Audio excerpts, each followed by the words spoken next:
छोटी सी समस्या के सामने आने पर हम लोग अक्सर डर जाते हैं। समस्या के ऊपर ध्यान लगाकर समस्या को इतना बड़ा कर देते हैं कि समाधान दिखता ही नहीं। और दूसरी बात, अपने दिमाग में हर समय हम दूसरों को उनकी काबिलियत के स्तर पर आंकते रहते हैं। किसी की काबिलियत का स्तर तो हमें तभी पता चलेगा जब हम उसके साथ कोई काम करेंगे या फिर उनसे बात करेंगे।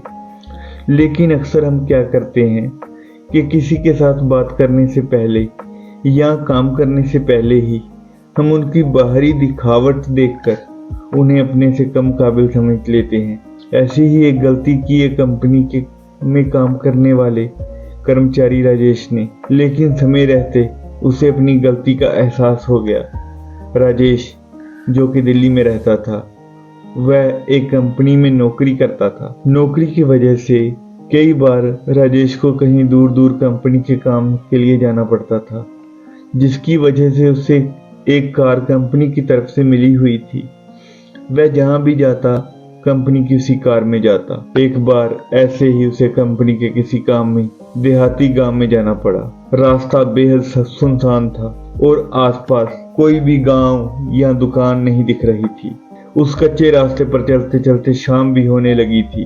रास्ते में छोटी सी नदी आई। जैसे ही वह नदी के पुल पर पहुंचा कि तभी उसकी गाड़ी का टायर पंचर हो गया। पहले राजेश ने जी भरकर अपनी किस्मत और भगवान को कोसा और फिर गाड़ी का टायर बदलने के लिए उसने टायर के चारों नट बोल्ट खोलकर पुल की रेलिंग के ऊपर रख दिए और दूसरा टायर लेकर आया। जैसे ही वह दूसरा टायर लगाने लगा, उसके अपने ही हाथ की ठोकर से टायर के चारों नट बोल्ट नदी में गिर गए। ये देखकर तो उसके पसीने छूट गए। इतने बीहड़ इलाके में वह पहले कभी नहीं आया था। चारों तरफ सुनसान सा जंगल, उसमें बहती ये नदी, नदी के ऊपर ही बना ये टूटा सा पुल और उस पुल के ऊपर खड़ा हुआ अकेला आदमी राजेश, जिसकी गाड़ी का टायर पंचर हो चुका है और 4 नट बोल्ट जो उसने गाड़ी के टायर को लगाने थे वह भी नदी में गिर गए हैं। अब तो वह अपनी किस्मत को और भी जोर जोर से कोसने लगा। तभी थोड़ी देर बाद उसने देखा कि वहां पर एक आदमी पैदल चलता हुआ उसकी तरफ आ रहा है। ये देखकर उसकी जान में जान आई। वह आदमी गांव का रहने वाला एक भोला भाला सा इंसान लग रहा था। जब वह गांव का आदमी उस गाड़ी वाले आदमी के पास पहुंचा तो देखकर उसने ये तो अंदाजा लगा ही लिया था कि ये जेंटलमैन किसी बात के कारण परेशान है। तो उसने गाड़ी वाले आदमी से पूछा कि बाबूजी, आप इतने परेशान क्यों लग रहे हैं? इस पर राजेश ने उसे अपनी सारी कहानी दे सुनाई।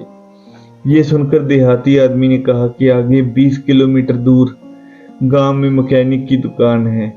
यहाँ पर तो ले देकर केवल वही आपकी मदद कर सकता है।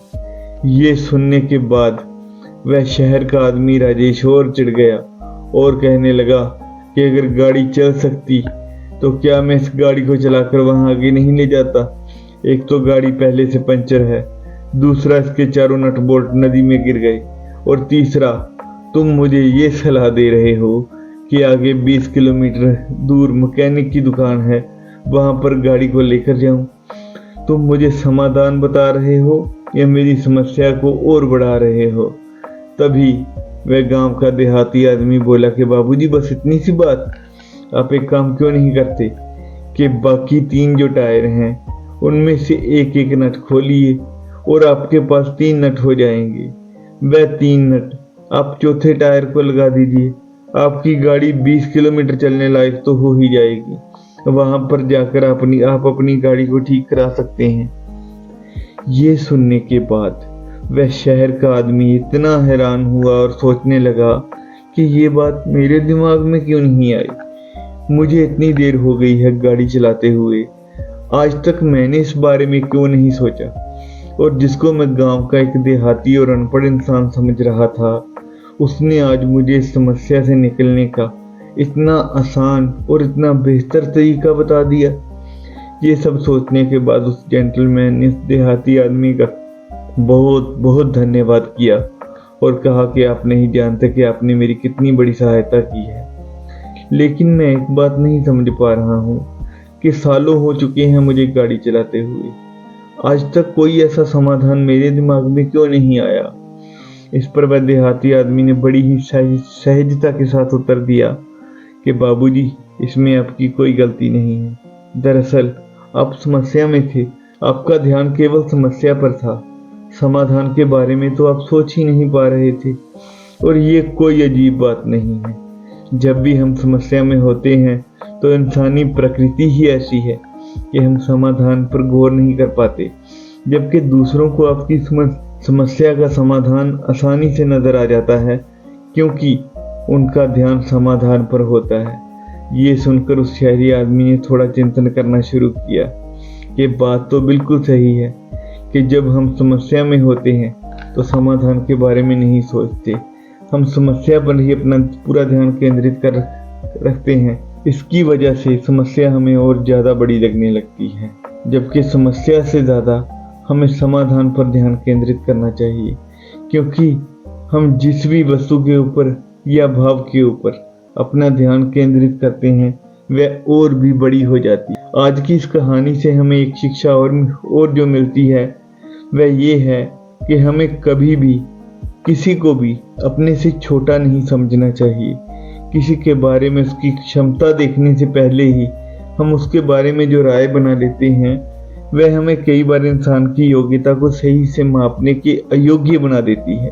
हमें किसी को भी छोटा नहीं समझना चाहिए, क्योंकि हर कोई सब कुछ नहीं जानता, लेकिन हर कोई कुछ न कुछ जरूर जानता है।